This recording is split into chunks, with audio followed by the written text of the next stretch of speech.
ऊंची पहाड़िया मैया का बसेरा, ऊंची पहाड़िया मैया का बसेरा।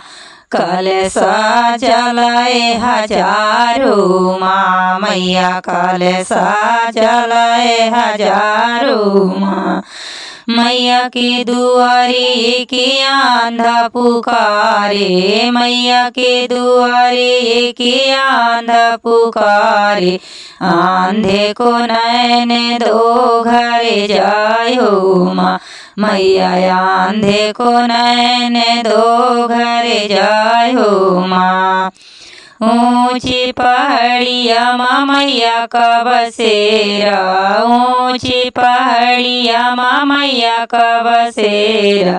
कलशा जलाए हजारों माँ मैया, कलशा जलाए हजारों माँ। मैया की दुआरे के लंगेड़ा पुकारे, मैया के दुआरे के लंगेड़ा पुकारे। लंगड़े को पैरे दो घर जायो माँ मैया, लंगड़े को पैरे दो घर जायो माँ। ऊंची पहाड़िया माँ मैया का बसेरा, ऊंची पहाड़िया माँ मैया का बसेरा।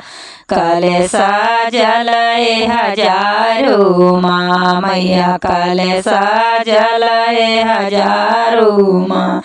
मैया के दुआरे के बालक पुकारे, मैया के दुआरे के बालक पुकारे। बालक को विद्या दो घर जायो माँ मैया, बालक को विद्या दो घर जायो माँ।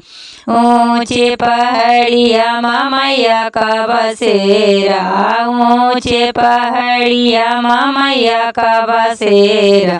कलशा जलाए हजारों माँ मैया, कलशा जलाए हजारों माँ।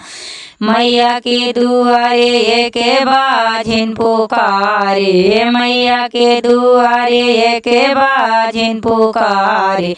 बाझिन को पुत्र दो घर जायो माँ मैया, बाझिन को पुत्र दो घर जायो माँ।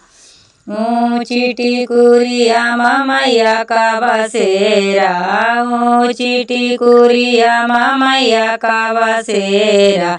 कलशा जलाए हजारों माँ मैया, कलशा जलाए हजारों।